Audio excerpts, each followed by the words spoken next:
예, 15주 2차 시합시다. 15주는 헉슬리 소설 멋진 신세계를 읽고 있습니다. 1차 시 때는 이 자료를 통해서 헉슬리가 어떤 작가인가, 그리고 그가 이 멋진 신세계에서 그리고 있는 서사, 이야기의 줄거리를 소개를 했죠. 그런데 이제 여러분들은 이 소설을 읽었다면 뭐 좋겠고, 그런데 이제 읽지 않았을 것을 생각해서 내가 이제 많은 자료를 가지고 다른 소설, 다른 문학 텍스트도 그랬던 것처럼 여러분에게 줄거리를 좀, 여러분이 충분히 이 소설을 읽지 않았더라도 이해할 수 있을 만큼 줄거리를 정리해 주고, 그리고 주제의식과 관련돼서 이야기를 좀 내용을 확장해서 설명을 하고 그러죠. 1차 시를 이 자료가 이제 페이지 수는 104페이지나 되는 상당히 많은 분량입니다. 물론 이제 여러분에게 이해를 돕기 위한 설명을 하기 위해서 뭐 자료를 이렇게 캡처를 하고 이제 그러다 보니까 굉장히 이제 그 분량은 좀 많아졌는데, 이야기를 1차 시 때 좀 정리를 한다고 했지만은 아 충분하게 지금 그 내용이 전달됐는지 약간 걱정이 됐어요. 그래서 2차 시에는 음 책을, 그 중요한 부분들을 좀 읽어 줄까 생각을 합니다. 아 책 읽어 주는, 뭐라고 해야 되나? 책 읽어 주는 남자라고 하면 안 되겠, 좀 그렇고, 책 읽어 주는 선생님? 자, 거치 신세계를 내가 읽으면서 밑줄을 그어놓은 부분이 아주 많아요. 그러니까 2차 시는 책을 좀 읽어볼게요. 책을 읽어보고, 다는 당연히 못 읽죠. 이 페이지가, 내가 가지고 있는 책이 지금 400페이지 되는데 다 못 읽죠. 근데 그 밑줄 그어놓은 거 위주로 좀 여러분에게 좀 더 이해가 좀 더 잘 될 수 있는 그런 하나의 방법으로 2차 시에는 책을 좀 읽어보고 내용들을, 3차 시에는 주제의식을 가지고 이 책의 의의에 대해서, 그리고 이 책이 가지고 있는 그런 주제의식, 문제의식을 우리의 어떤 문제와 연결해서 좀 주제를 확장해서 설명해 보는 시간으로 3차 시는 그렇게 하고 우리 이제 한 학기 수업을 마무리하려고 합니다. 15주차 수업의 내용을 가지고 기말시험 대책 과제를 내거나 그러지는 않으니까 좀 편하게 생각하고 그냥 듣기 바랍니다. 헉슬리의 멋진 신세계가 있다. 근데 그 멋진 신세계의 주된 내용이 이거다. 그리고 작가가 이 소설을 통해서 독자와 소통하고자 하는 내용이 문제의식이 이런 것이다. 그런데 이제 심영희 교수는 그 주제를 좀 더 확장해서 이러이러한 이야기를 좀 하고 있다. 이 정도로 여러분이 그냥 누워서, 편하게 누워서, 또는 소파 위에 누워서 편하게 좀 듣기만 해도 무난할 것 같습니다. 자, 그 번역본에 따라서 그 이제 문장이 좀씩 다르긴 해요. 번역하는 선생님들에 따라서. 이 책은 언제 이 책을 언제 샀냐면 상당히 오래됐어요.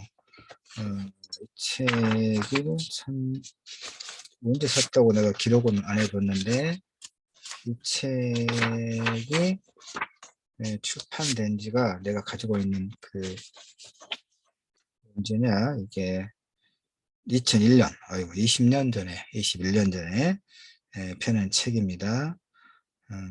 더 일찍 펴냈어요. 1997년에. 그래갖고 2001년 7월 20일 날 초판 9쇄를 찍었는데 굉장히 많이 팔렸다는 얘기예요, 이 책이. 그래서 2001년 7월 20일 날 찍은 책을 내가 지금 가지고 있어요. 한 400페이지 되고요.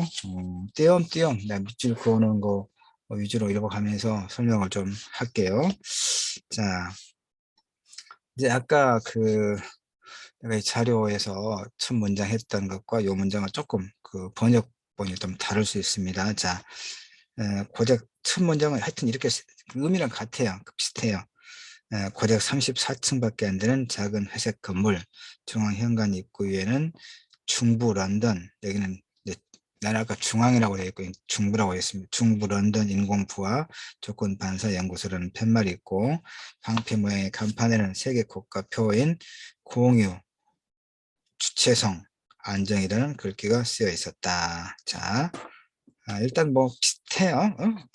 인공부화 조건 반사소라고 하는 것이, 그러니까 인공부화로 사람들을 생산해 낸다. 이런 것은 같아요. 그 다음에 이제 묘사를 좀 하고 있습니다. 이 소설에서. 자, 1층에 있는 거대한 방은 북쪽으로 창이 나 있었다. 밖은 여름 날씨였고, 방 안의 온도 역시 열대성 기후에 버금갈 만큼 더웠다. 거칠고 가는 한 줄기의 빛이 유리창문을 뚫고 들어와 한 사람을 비추었다. 그 사람은 옷을 길게 내려뜨렸는데 학자풍에 창백하고도 소름 끼치는 얼굴을 하고 있었다. 학자풍에 창백하고도 소름 끼치는 얼굴. 예. 그러면서 빛은 간간히 실험실에 있는 유리와 니켈 그리고 침침하게 빛을 발하는 시험관을 비추었다. 그곳에는 흰 작업복을 입은 노동자들이 있었는데 그들은 손에다가 시체같이 창백한 빛깔의 고무장갑을 끼고 있었다. 그림에서 아까 이거죠, 여러분이? 예, 지금 이거 이런 작업을 하고 있는 과정을 지금 묘사하고 있습니다. 불빛이 매우 차갑게 느껴졌다. 오직 현미경에 노른 온통을 통해서만 풍부하고도 생동감 있는 빛이 비쳤으며 그 빛은 마치 버터처럼 미끈미끈한 온통을 따라 작업대에 기다랗게 후미진 부분까지도 감미롭게 밝혀주고 있었다. 바로 이것이 수정실입니다. 소장이 문을 열면서 말했다. 인공부화 조건 반사 연구소 소장이 방 안에 들어섰으나 300명이나 되는 수정실 담당자들은 별다른 반응이 없었다. 이상한 기구에 몸을 구부리고 거의 숨도 쉬지 않은 채 침묵 속에서 정신병자처럼 각자 콧노래나 휘파람을 불며 자신들의 작업에 몰두해 있었다. 새로 도착한 학생들은 모두 얼굴에 홍조를 띤 풋내기들이었다. 그들은 긴장한 채 지금 이 실험실을 견하고 왔어요. 학생들이. 예.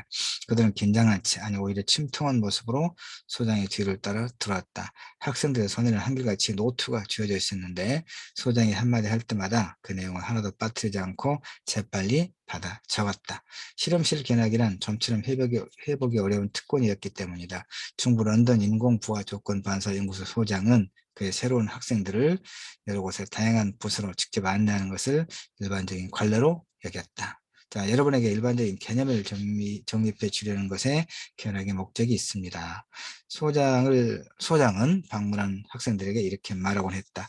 만일 그들이 사회에 순종하는 선량한 구성원이 되고자 한다면 가능한 한 이런 일반적인 개념을 묵시해야 하지만 자신들의 업무를 제대로 수행해 나가고자 한다면 반드시 일반적인 개념을 묵시가 아니라 무엇이라고 하면 되겠죠. 이게 아무래도 오타가 있는 모양입니다. 예. 자신들의 업무를 제대로 수행해 나가고자 한다면 반드시 일반적인 개념을 어느 정도는 지니고 있어야 한다. 모두 알고 있다시피 세부적인 특수성, 즉 전문적 지식은 사회의 희망과 개인의 행복에 기여하지만 일반적인 지식은 지적인 시각에서 볼 때 필요하기 때문이다. 사회에서 핵심적인 역할을 하는 것은 철학자, 즉 전문적인 지식인이 아니라 목수나 우표 수집가처럼 일반적으로도 보편적인 사람들이다. 이 사회에서는 그런다 그겁니다, 여러분. 소장은 학생들을 향해 친근하면서도 한편으로는 위험이 섞인 듯한 미소를 지어 보이며 말했다. 내일부터 여러분은 중대한 일을 하게 됩니다. 따라서 일반적인 이들을 배울 시간이 없습니다. 반면에 그렇다. 반면에 이것 역시 특권이 아닐 수 없다. 젊은이들은 소장에 의해서 그 말이 나오자마자 자신의 노트에다 미친 듯이 받아 적었다. 키가 크고 좀 말랐으나 자세 흐트러짐이 전혀 없는 소장은 방 안으로 걸어 들어갔다. 그는 긴 턱과 토끼 앞니팔처럼 앞으로 툭 튀어나온 이를 가졌는데 이는 그가 이야기를 하지 않고 있는 동안에는 두툼하고 불그스레하게 곡선을 이룬 입술에 덮여 있었다. 몇 살이나 되었을까? 30, 50, 55? 알아맞히기가 어려웠다. 하지만 어쨌든 그건 문제가 안 된다. 포드 기원 632년인 이런 안정의 시대 그런 문제들은 질문거리조차 되지 않는다. 예. 지금부터 시작하겠습니다. 소장이 말했다. 그래서 조금 전보다 더 귀를 쫑긋거리며 학생들은 노트에다 소장의 말을 적었다. 처음부터 시작. 소장은 손을 흔들어 보며 말했다. 이것들이 바로 부화기입니다. 부화기. 예. 소장은 차단문을 열고 번호가 붙어있는 시험관이 나열된 선반을 학생들에게 보여주었다. 이것은 이번 주에 할당된 난자이며 체온과 똑같은 온도로 보관되고 있습니다. 그는 또 다른 문을 열면서 설명했다. 반면에 남성의 배양 재생세포는 37도가 아닌 35도로 보관하고 있습니다. 인간의 체온인 37도로 보관하면 이것들은 수정을 하지 못합니다. 이것은 혈액 온도 유지 장치로 보온을 하게 된 순양이 새끼양을 낳지 못하게 되는 것과 같은 이치인 것이다. 소장이 부화기에 몸을 기댄 채 현대식 수정 방법에 대해 간단히 설명하고 있는 동안 학생들은 연필을 가지고 노트에다 알아보기 힘든 글씨로 빠르게 써 내려갔다. 물론 소장은 그 수정 방법의 외과적인 조치에 관해서도 얘기했다. 이 수술은 사회 공익을 위하여 자발적으로 실시합니다. 6개월치의 급여에 해당하는 보너스를 받게 된다는 사실은 말할 것도 없고 말입니다. 소장은 잘라진 난소가 살아서 생동감 있게 활동하도록 유지시키는 기술에 대해 설명을 계속했다. 그리고 그것을 위한 최적 온도, 염분, 점액 농도 등에 관한 설명으로 이어진 다음 신체에서 분리된 이후에도 계속 성장하는 난자 보관용 액체에 관해서도 설명했다. 이어 소장은 학생들을 작업대가 있는 곳으로 데리고 가서는 그 액체를 시험관으로부터 추출하는 방법과 그것을 특별하게 보관한 현미경의 슬라이드 위에 한 방울씩 떨어뜨리는 방법, 그 액체 속에 들어있는 난소 중 잘못된 것을 가려내어 그 수를 센 다음 다시 다공의 용기에 옮기는 방법, 그리고 그 용기 안에서 자유로이 헤엄치고 있는 정충들이 들어있는 따뜻한 수프와도 같은 액체 속에 집어넣는 방법을 실제로 빠르게 보여주었다. 그뿐 아니라 소장은 10분 후에 그 용기를 액체에서 건져내어 그 안에 들어있는 내용물을 다시 검사하는 방법과 그 과정 중에서 수정을 하지 못한 채 남아있는 난자들을 다시 액체 속에 집어넣고 또 필요하다면 다시 한번 더 집어넣는 방법, 수정이 된 난자들을 수정실로 옮기는 방법에 대해서도 자세히 설명했다. 알파와 베타라고 이름 붙여진 수정 난자들은 예,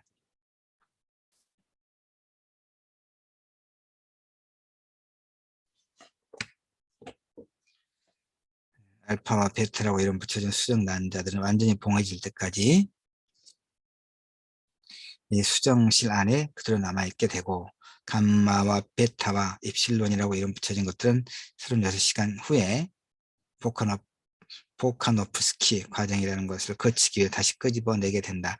포카노프스키 과정이란, 자, 소장이 반복해서 말하는 동안 학생들은 각자 노트 위에 적혀있는 그 단어에 대한 밑줄을 긋는데 열중했다. 하나의 난자에서 하나의 태아가 형성되고 또한 거기에서 하나의 성인이 생긴다. 바로 이것을 정상이라고 한다. 그러나 포카노프스키 과정에 의해 처리된 난자는 증식을 한 후에 분열된다. 증식을 한 후에 분열된다.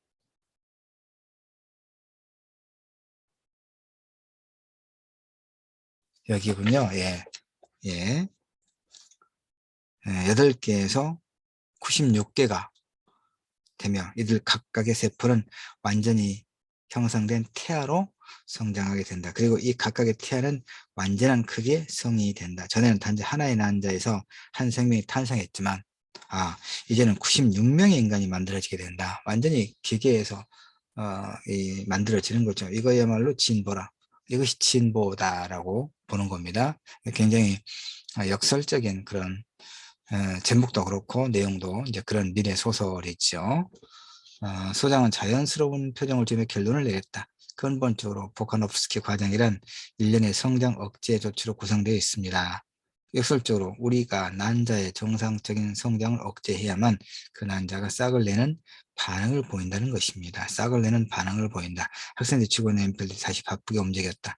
소장이 손으로 가리켰다. 매우 천천히 움직이는 벨트 위에서 3번으로 하나 가득한 시험관들이 커다란 금속 상자 안으로 들어가고 있었으며 또 다른 선반으로 하나 가득한 시험관들 또한 거기서 나오고 있었다. 작동하는 기계 소리가 주위에서 희미하게 들려왔다. 이렇게. 예.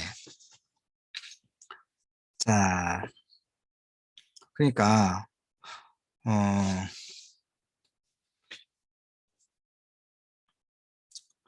수십 쌍씩 만들어낸다 이 말이에요. 소장은 마치 자신이 이 세상에다 지대한 공헌을 하고 있다고 생각하는 양 이 말을 되풀이하며 팔을 앞으로 내밀었다. 원래 난자가 8개에서 96개의 태아가 될 충분한 가능성을 갖게 된다. 이것이야말로 자연에 가해진 엄청난 징보다. 이렇게 이야기를 하고 있습니다.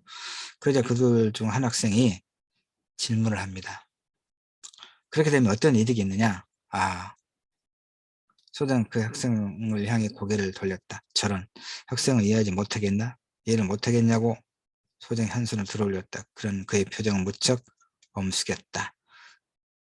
포크노프스키 과정이란 사회 안정을 위한 중요한 수단 가운데 하나라는 말일세. 사회 안정을 위한 중요한 수단. 그러니까 왜 이렇게 이런 실험실에서 인공 부화실에서 아이들을 생산해내느냐.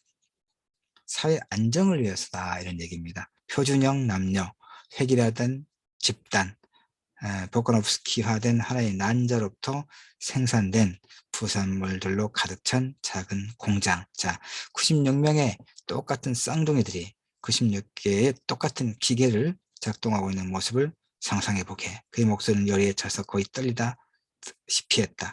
여러분은 지금 자신이 어떤 곳에 있는지 잘 알고 있을 것입니다. 이건 그야말로 역사상 최초입니다. 그는 세계 국가의 표를 인용했다. 공유, 주체성, 안장이 드디어 현실화된 것입니다. 자, 한 모금만 할게요. 커피.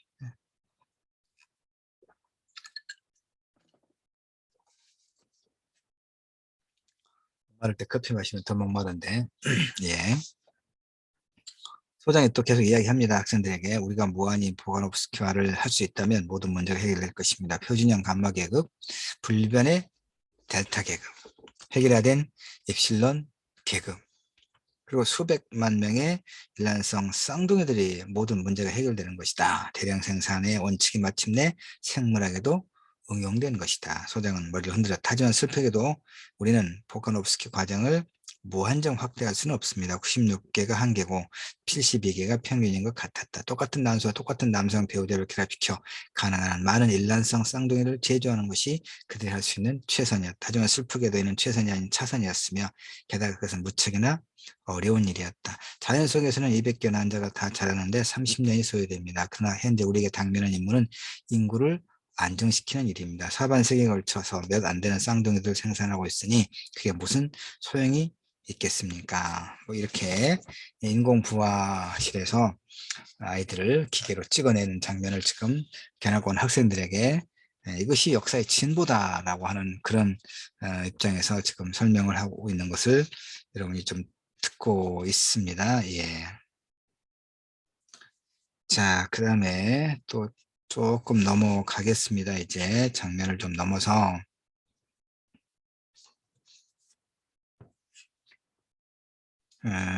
자, 다시 말합니다.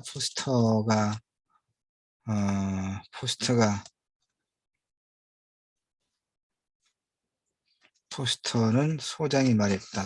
지금 소장이, 잠깐만요. 포스터는 지금 이제 소장이 있고 포스터는 그렇다면 지금 소장이 견학원 학생들에게 이 실험실의 어떤 그 하나의 뭐 시스템이라고 할까, 프로세스라고 할까, 아이들을 생산하는 그런 방식을 설명하고 있잖아요. 설명하고 있는데 그때 금발머리에 건장한 청년이 이제 지나가고 있습니다. 그 이름이 포스터입니다. 포스터. 예, 포스터. 그래서 이제 이 소장의 포스터를 불러요. 포스터군 하고 불렀다. 청년이 자신은 발걸음으로 다가왔다. 포스터군, 하나의 난자가 세운 최고 기록을 말해줄 수 있겠나? 하고, 자, 하나의 난자가 세운 최고 기록은 이 연구소의 경우에만 16,020명입니다. 이렇게. 정확히 16,020명입니다. 이들은 모두 189쌍의 쌍둥이 집단에서 얻은 것입니다. 하지만 이보다 더 높은 기록을 세운 것도 있습니다. 포스트는 쉬지 않고 계속해서 말했다. 뭐 이런 식으로. 예. 그래서 이제 소장은 이렇게 이제 하여튼 포스트 어깨를 툭 하고 아주 그 자랑스러워 하는 거죠. 자, 나를 따라와서 이 학생들에게 당신의 전문가적 지식을 마음껏 보여주시오. 영광입니다. 포스트가 겸손하게 미소 지으며 말했다. 그래서 소장과 학생들은 일렬로 그를 이제 따라갑니다. 자, 그 다음에 이제 또 이렇게 계속해서 그 어떻게 이렇게 아이들이 만들어지고 이런 것을 쭉 그 설명을 해요. 뭐 숫자도 이야기하면서. 자, 그 다음에 그런 그 과정이 있고요. 그래서 또 포스터가 이렇게 이야기합니다. 출생의 충격에 대해서 설명하는 부분이 있습니다. 이렇게 이야기합니다. 8m에서 마지막 2m 사이에 설치한 간단한 기계장치로 태아가 운동에 익숙해지도록 흔들어주는 과정과 이른바 출생의 충격이라는 것의 중요성을 설명하고 병에 든 태아를 적당히 단련시켜 그 위험한 충격을 최대한으로 줄이게 해야 할 여러 가지 주의사항도 덧붙여 설명했다. 그리고 200m 근처에서 실시되는 성별 검사와 꼬리표, 즉 남성은 T, 남성은 T로 붙이고 꼬리표를, 여성은 O, 그리고 불임료로 예정된 것은 물음표를 붙이는 체계에 대해서도 설명했다. 포스터가 말했다. 물론 대부분의 경우 임신 능력은 거추장스러울 뿐입니다. 1200개 중에서 단 한 개의 난소만 임신 능력이 있으면 우리는 그것으로 충분합니다. 그러나 우리는 현명한 선택을 원합니다. 그리고 물론 만일의 경우를 대비하여 대비책을 가질 필요가 있습니다. 그래서 우리는 여성 태아의 30%만 정상으로 키웁니다. 그 나머지는 남은 과정에 24m마다 남성 호르몬을 투입합니다. 그리고 그들은 불임료로 생산되지만 구조적으로는 완전히 정상입니다. 단지 그런 이 사실을 인정하지 않을 수 없었다. 단지 턱수염이 약간 나는 어색한 모습과 임신을 하지 않는다는 것뿐입니다. 이것은 결국 우리로 하여금 자연을, 이것은 이제 중요성, 의미가 이거예요. 강조하는 게 자연을 단지 노예와 같이 모방하던 영역에서 인간적 발명이라는 더욱 흥미로운 세계로 인도했다는 뜻이 됩니다. 포스트는 양손을 비볐다. 근데 학생들은 단순히 태아를 부화시키는 것에 만족하지 않았다. 태아를 부화시키는 것은 뭐 병아리 부화되듯이, 부화시키는 것은 암소 같은 하등 동물도 할 수 있는 일이었기 때문이다. 우리는 또한 계급을, 이거죠. 계급을 미리 정하고 조건 반사화 시킵니다. 우리는 사회화된 아기들을 내놓습니다. 사회화된 아기들, 사회화된 아기들을 내놓습니다. 알파 계급과 입실론 계급을 내놓아 미래의 하수구 청소부로, 아니면 미래에 이렇게, 이 지금 각각의 계급이 이제 해야 할 일이 정해져 있다는 얘기입니다.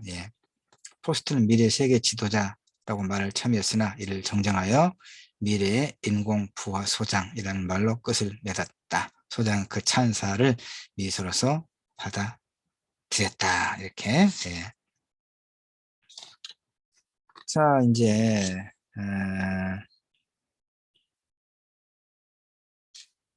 그 다음에 또 보면 말을, 그 호스, 말의 경우를 이제 비유해서 또 설명하는 게 있습니다. 말은 6년, 그리고 코끼리는 10년이면 완전히 자란다.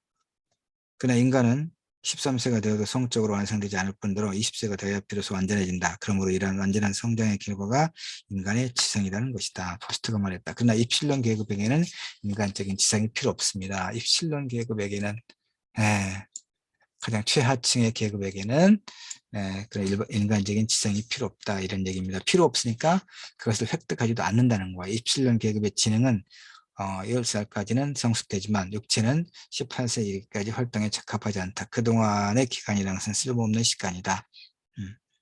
만약 육체적 성장이 이를테면 암소의 성장처럼 속성화될 수 있다면 이 사회에서 얼마나 엄청난 제약이 될 것인가, 이렇게. 자, 그 다음에 또 이제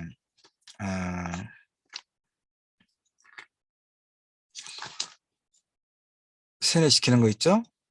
세뇌, 이런 거 세뇌 작업, 조건 반사화. 그러니까 자신이, 그러니까 행복과 미덕의 비결이 뭔가를 이제 설명합니다. 소장이 또 자신이 해야 하는 일을 좋아한다는 것, 예, 자신이 해야 하는 일을 예, 좋아한다는 건 모든 조건 반사적 단련이 목표하는 것은 바로 그거다 이런 얘기입니다. 사람들로 하여금 자신들이 피할 수 없는 사회적 숙명을 인정하도록 만드는 것은 무엇보다도 중요한 일이다. 이 각 계급이 각자 자기가 해야 할 일을 세뇌를 통해서 불만을 갖지 않고 기계처럼 자신의 일을 그 계급에 맞는 일을 하는 것, 그것이 이제 사회 안정을 위해 필요하다 이렇게 이야기합니다. 아,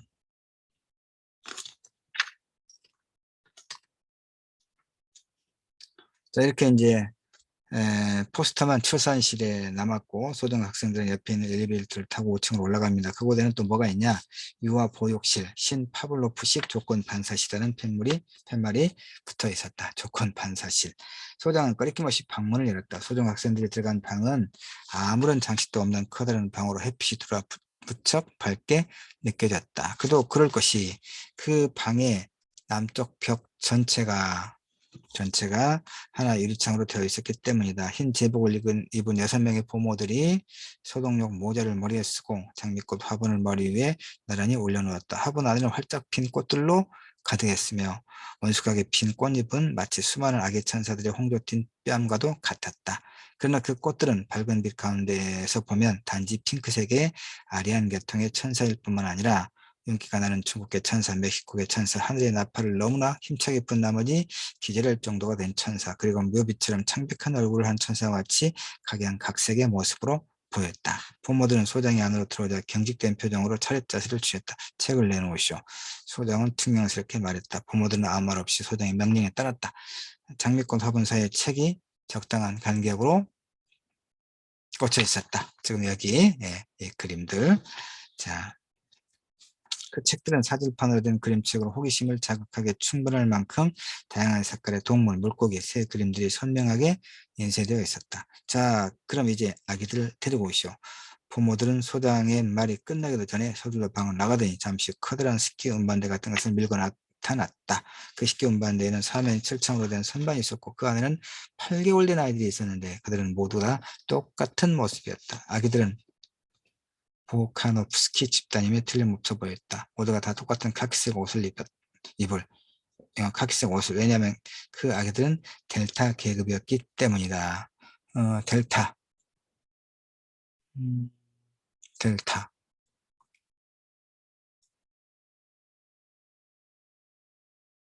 델타, 예, 델타.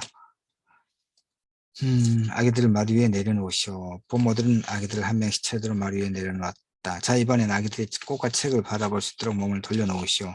꽃과 책이 있는 곳으로 아이들의 몸을 돌려놓자. 어떻게 합니까?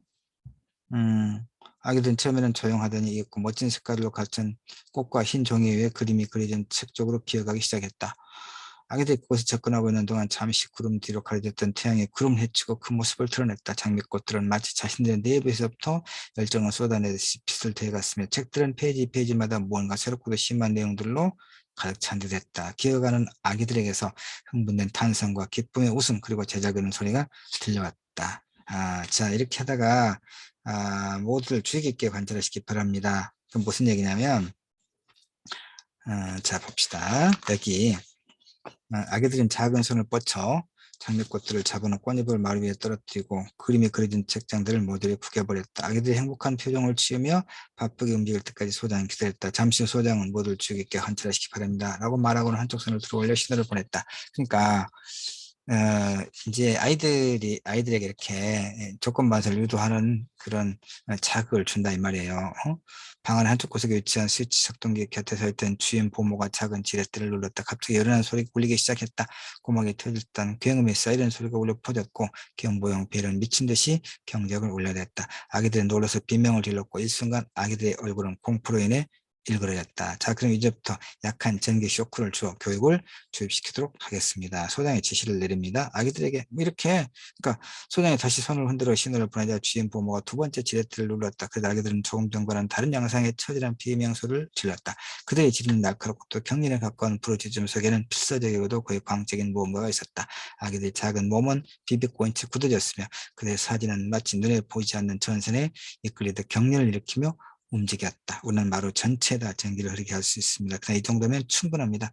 소장이 이렇게 말하며 본맥에 신호를 보냈다. 그러다 소음이 그치고 경보용 벨 소리도 중단되었다. 그리고 사이렌 소리 역시 점차 줄어들더니 이제 완전히 조용해졌다. 굳어졌던 아이들의 몸은 다시 풀렸으며 저질렀던 그들의 울부짖음 역시 다시 정상적인 공포의 신음으로 되풀이되었다. 아기들에게 다시 꽃과 책을 보여주시오. 부모들은 소장의 지시에 따랐다. 장미꽃과 새끼 고양이 수탉과 염소 그림을 보자 아기들은 이제 공포감으로 인해 몸을 움츠렸다. 그러니까 이제 꽃과 책에 가까이 가지 않겠죠. 예, 이런 조건반사, 그 실험 조건반사가 길들여지기 때문에 이제 과 동시에 그들의 울음소리는 점점 더 거세게 시작했다. 잘 보십시오. 소장은 트그마한 면에서 말했다. 책과 소음 그리고 꽃과 전기 충격 이 양자의 개념은 이미 아기들의 의식 속에서 서로 맞물려 연결되어 있는 것이다. 그리고 이와 같거나 혹은 비슷한 훈련을 200번 정도 반복하게 되면 이런 조건 반사와의 실현은 단지 시간 문제인 것이다. 인간이 결합시킨 것은 제 아무리 자연이라 할지라도 분리할 수는 없다. 이 아기들은 책과 꽃에 대해서 심리학자들이 말하는 이른바 본능적 혐오감을 가지고 성장이 됩니다. 무슨 말인지 알겠죠? 이제 불변의 조건 반사작용이라고 할까? 이 아기들은 평생토록 책과 식물을 거부하게 됩니다. 이때 이제 한 학생이 또 손을 들어서 질문합니다. 그 학생 하층 계급 인간이 독서로 인하여 세계 국가를 위한 시간을 쓸데없이 낭비한다든가 해로운 독서를 함으로써 그들의 조건 반사 작용에 악의 영향을 미치는 것은 용납할 수 없다는 사실은 납득이 되었지만 꽃에 대한 반응은 도무지 이해가 되지 않았다 그 말이에요. 하필이면 왜 델타 계급의 인간으로 하여금 심리적으로 꽃을 칭하도록 만드는 수고를 해야만 하는 가 책을 읽지 않는 것은 자 책을 읽지 않으면 어떤 일이 일어날까요 여러분? 체제를 비판하지 못하죠. 비판하는 지성을 갖게 되지 못하죠.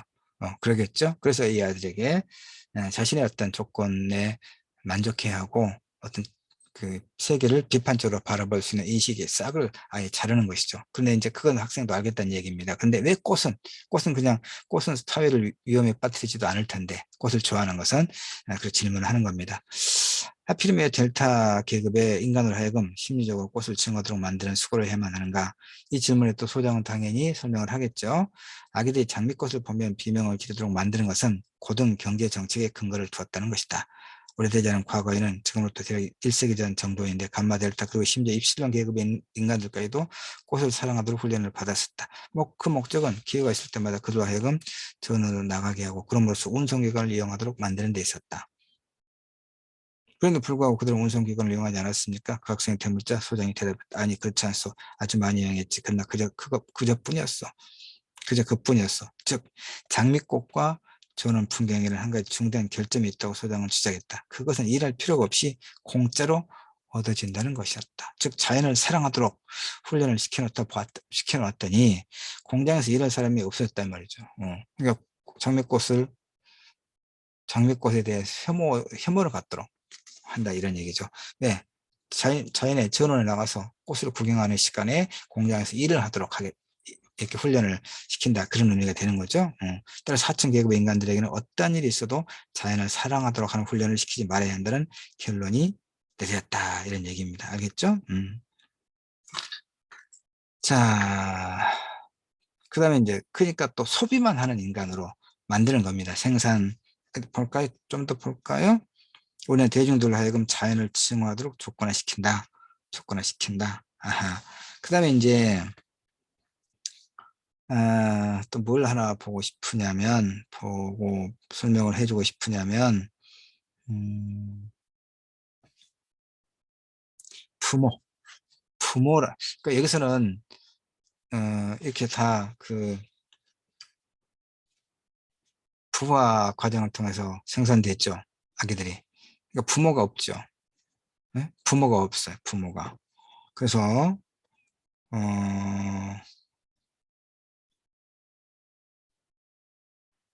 이제 뭔가 설명을 하면서 소장이 이렇게 이야기합니다. 그건 그렇고 여러분은 폴란드어가 뭔지 알고 있죠? 폴란드. 그건 이미 도태되어 지금 사용하지 않는 언어입니다. 네. 마치 프랑스어와 독일어처럼 말이에요. 그러니까 이제 지금 세계 국가가 됐잖아요. 전쟁을 치른 이후에 단일한 국가가 돼버린 거죠. 이를테면 영어가 지금 세계를 지배하는 공용어의 위치를 갖고 있죠. 그런 것처럼 여기서는 이제 폴란드도 폴란드어도 사라지고 프랑스어와 독일어도 사라진 그런 이제 설정을 하고 있습니다. 한 학생이 마치 자신이 갖고 있는 지식을 자랑이라도 하려는 양 덧붙여 말했다. 그런 부모라는 말은 무슨 뜻이죠? 소장이 물었다. 부모라는 말은 무슨 뜻이냐? 부모.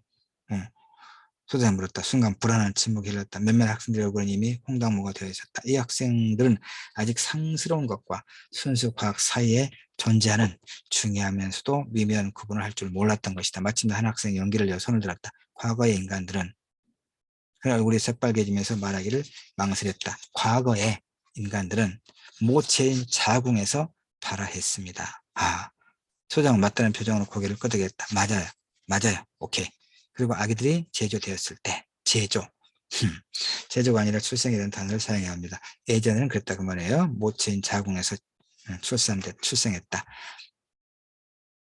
학생들 가운데 누군가가 소장의 말을 정정했다. 그러나 소장은 그런 말이 별로 중요하지 않다는데 계속 말을 했다. 좋아요. 아무튼 바로 그럴 때 부모라는 단어가 존재했었습니다. 아니 내 말은 아기 쪽이 아니라 다른 쪽, 즉 낳는 쪽. 불쌍해도 그 학생은 혼동하고 있었다. 소장이 요약했다. 간단히 말해서 부모는 아버지, 어머니를 말하는 겁니다. 사실상 부모라는 단어는 과학에 속하는 단어이지만 이제는 상스러운 말이 되어버려 이 부모라는 단어가 학생들의 마음을 크게 교란시켰다. 어머니라는 것은 소장은 자신이 앉아있는 의자에 그만스럽게 몸을 기댄 채 큰 소리를 말했다. 아무튼 이런 어머니라는 말은 불쾌한 개념입니다. 나도 그것을 압니다. 하지만 대부분의 지나간 역사적 사실들이 이런 불쾌한 단어들로부터 이루어졌음을 여러분들은 알아야 합니다. 소장은 다시 어린 라비노비치 이야기로 되돌아갔다. 어느 날 밤 루벤의 부모는 라디오 끄는 것을 깜빡 잊어버리고 루벤의 방에서 그냥 나왔다. 모체의 자궁을 통한 태아 생식 시대에는 과거 태아 생식 시대에는 아기들은 언제나 부모에 양육되었고 국가가 시행하는 조건 반사 양육소 같은 것은 필요하지 않았다는 것을 알아야만 합니다. 현재가 지금 이제 조건 반사 양육소에서 아이들을 만들어 내고 있죠. 예, 이런 거 설명. 그 다음에 T자, 앞에서 내가 왜 그 포드 그 T자형 모델 차량 이 T가 무슨 의미냐? 이런 내가 이제 읽던 책에다가 예전에 읽던 책에다가 메모를 해두었군요. 찾아서 T 가톨릭에서 성호를 긋는 행위, 경배 이렇게 하죠. 이렇게 이게 T자형 그런 의미였었군요. 예. 예, 뭐, 하여튼, 포드 원년 기원으로 해서, 제일 앞에 설명을 내가 해놨었죠? 예, 이 포트, 포트. 예.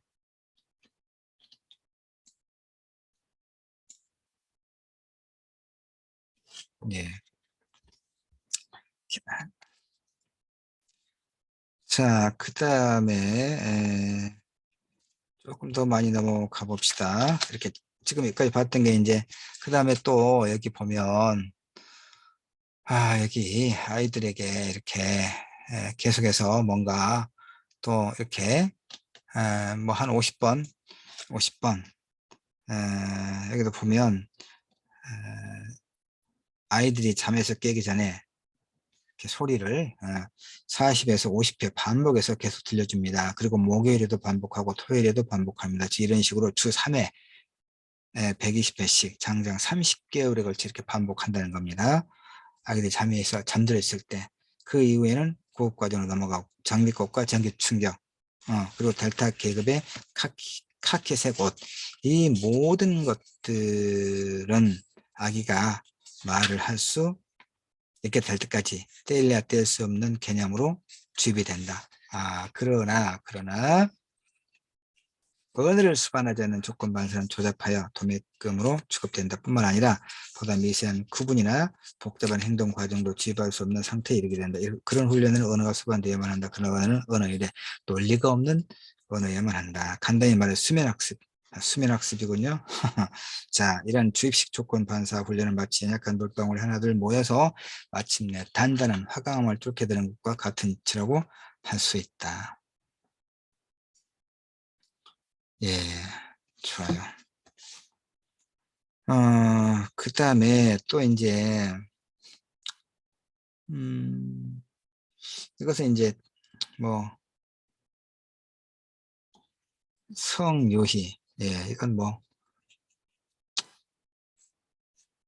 이것은, 우리 수업 듣는 학생들이 다 성인들이니까 설명을, 아까 내가 만들어 놓은 애교, 세뇌를 통해 흡수된 아이들은 자신의 계급에 불만을 갖지 않았고, 세계구에서 모든 사람 만인의 공동 소유물이기에 아무렇지도 않게 물러난 성관계를 질렀다.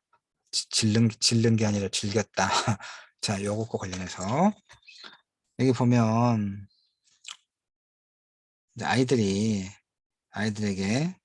아이들이 놀고 있는데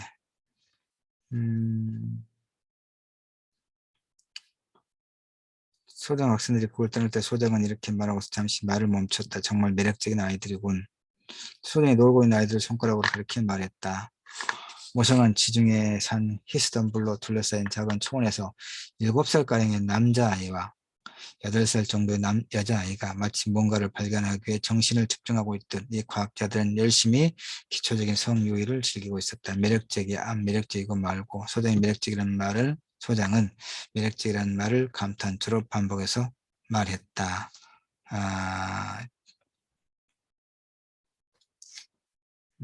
성유희라.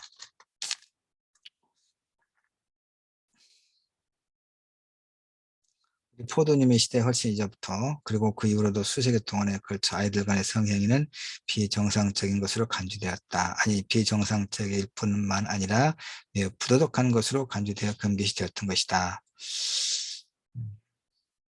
사춘기에 접어든 청소년들은 물론 심지어 여러분들 같은 청소년들까지도 이러한 것이 허용되지 않았던 것이다. 소장이 말했다. 있을 수 없는 일입니다. 몰래 하는 자유행위와 동성애를 제외하고는 일절 용납이 되지 않았답니다. 이렇게. 그 다음에 이제 20살 성인이 될 때까지는 이런 초보적인 성유희가 허용되지 않았다 이런 얘기죠. 자유행위를 몰래 하는 것은 어쩔 수 없는 것이고 동성애는 또 일정하게 또 용납이 됐던 모양입니다. 소장이 말했다. 그렇습니다. 20살입니다. 20살이 넘어야만 비로소 그런 성행위가 사회적으로 용납됐던 것입니다. 예, 조금 전에 이야기했다시피 아마 여러분들은 이런 역사를 믿기 어려울 것입니다. 자, 그 다음에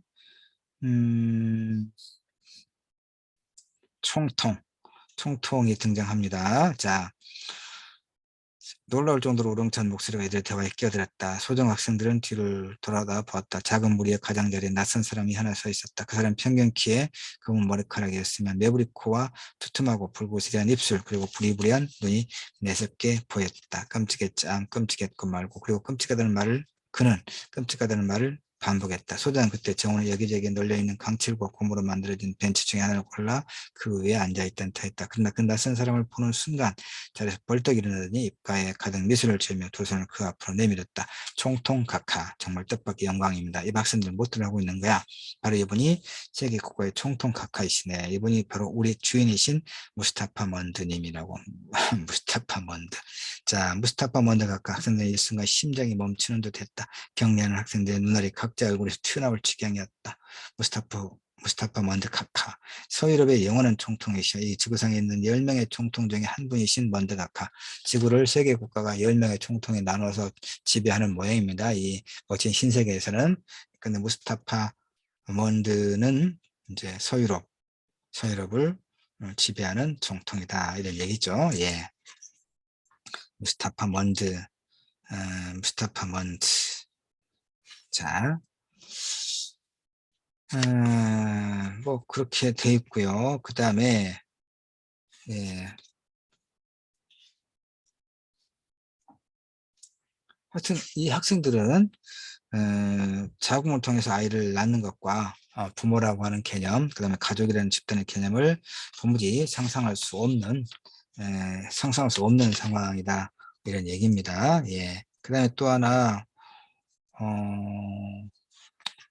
네, 뭐 레니나가 지금 이제 나옵니다. 레니나, 레니나. 자, 이 여인이죠. 아니, 이 여인은 굳이 아니었고 이 뒤에 가면 레니나라고 하는, 레니나, 아름다움, 젊고 아름다운 여성이 나옵니다. 베타 계급의 레니나.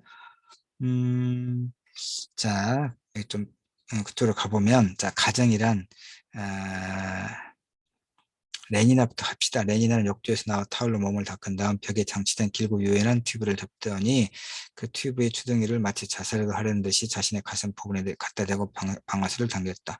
그러자 훈훈한 공기와 함께 미세한 탈큰 파우더가 뿜어져 나왔다. 화장품입니다. 세면대 위에는 작은 수도꼭지 모양의 장치가 설치되어 있었고 그곳에서 8종류의 향수와 오데콜론류 풍의 향수가 나오게끔 되어 있었다. 레니는 왼쪽에서 세 번째 꼭지를 틀어 몸에 향수를 뿌린 다음 구두 스타킹을 손에 들고 진공 마사지 기계 가운데 빈 것이 있나 확인하러 갔다. 그러나 가정이란 육체적인 것만큼이나 정신적으로도 별 볼 일 없었다. 정신적인 측면에서 볼 때 가정이란 숨막힐 정도 답답한 삶의 마찰과 서로 간의 감정이 교류되어 흘러나오는 이를테면 토끼굴이나 쓰레기터미와도 같은 그런 곳이었다. 가족 구성원들 사이에는 지시각과 같은 친밀감이 있었고 위험하고도 광적인 그러면서도 아주 추잡한 관계가 있었다. 어머니란 존재는 자기 자식들을 광적일 정도로 애지중지했다. 마치 어머니 고양이가 새끼 고양이에게 아이고 내 새끼 하듯이 말다. 비록 고양이는 말을 할 수 없겠지만 예를 들어 비유를 하자면 그렇다는 말이다. 뭐 하여튼 레니나가 19살이군요. 20살이 넘어야만 임시 대용약을 의무적으로 복용하는데 레니나는 19살인데 하여튼 뭐 레니나 켄이라고 하는 이제 좀 분별력 있는 또 여자가 있고요. 자, 어, 여기 이제 마니는 그 얘기 나옵니다. 여기 나오는 거. 가족, 일부일처제 낭만.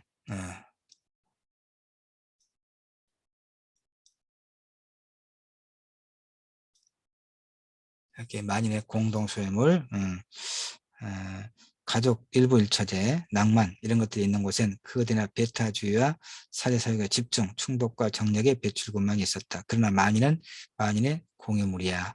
마스타파 먼드는 수면학습법에서 사용한 격언을 인용하며 말을 맺었다. 어둠 속에서 6만 2천 번 이상씩이나 반복해서 들은 이 말은 사실일 뿐만 아니라 너무나 자명한, 그렇기 때문에 논박의 여지가 없는 것이었다. 학생들은 그 말에 동의한다는 뜻으로 고개를 끄덕여 보였다. 이렇게, 예.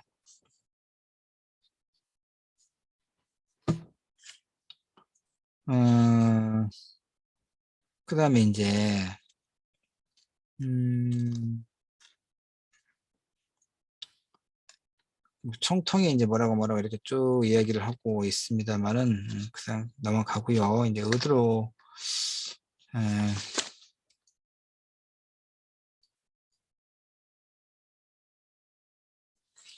어,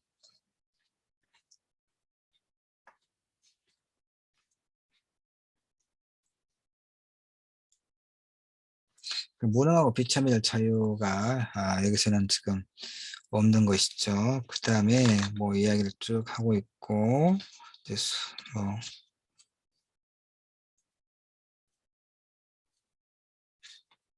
음, 일과 유희, 나이가 60이 되어도 우리의 기력과 기운은 17세였을 때와 조금 도 차이가 없다. 과거의 노인들은 나이가 들면 일을 포기하거나 은퇴를 하거나 아니면 종교에 매달리거나 독서나 사색을 하는 것으로 남은 여생을 보내곤 했었지. 아무 쓸모없는 사색 같은 것으로 말이야. 이렇게, 예. 좀 버나드하고 레니나가 지금 만나죠. 이렇게 해서 만납니다. 자, 이런 것을 두고 버나드는 이렇게, 자, 바로 이런 것을 두고 진보라고 하는 거야. 진보. 아무런 부족 없이 노인도 일을 하고 성행을 한단 말이야. 노인이라고 쓸데없이 축지고 앉아 시간을 허비할 필요가 없게 된 거라고. 게다가 불행하게 있을지라도 항상 소마가 대기하고 있지. 맛있는 소마 말이야. 휴일에는 반 그램. 소마를 이제 이렇게 그 배급을 해주죠. 소마. 소마는 배급을 합니다. 휴일에는 반 그램, 주말에는 1그램, 화려한 동방을 여행할 때는 2그램, 달나라 영원한 암흑을 여행할 때는 3그램, 뭐 이런 식으로. 예.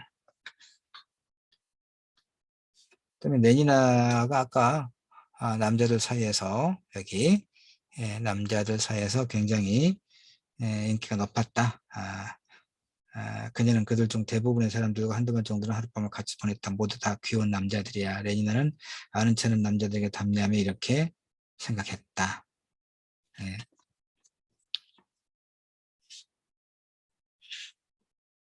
아이쿠, 예.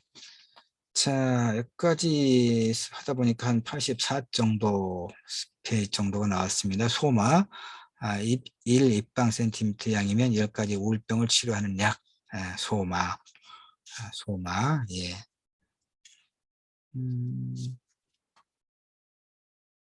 자, 일단, 뭐, 어, 나는 안 들었는데 여러분이 힘들었겠다는 생각을 합니다. 15주 헉슬리 소설 멋진 신세계 80여 쪽까지 건너뛰어가면서 지금 이 상황에 대한 소설의 배경에 대한 설명을 좀 했습니다. 예, 일단 2차 시까지 하고 좀 쉬었다가 조금 더 정리하고 그다음에 주제와 관련해서 이야기를 좀 나누는 것으로 하겠습니다. 15주 2차 시는 일단 여기까지 할게요.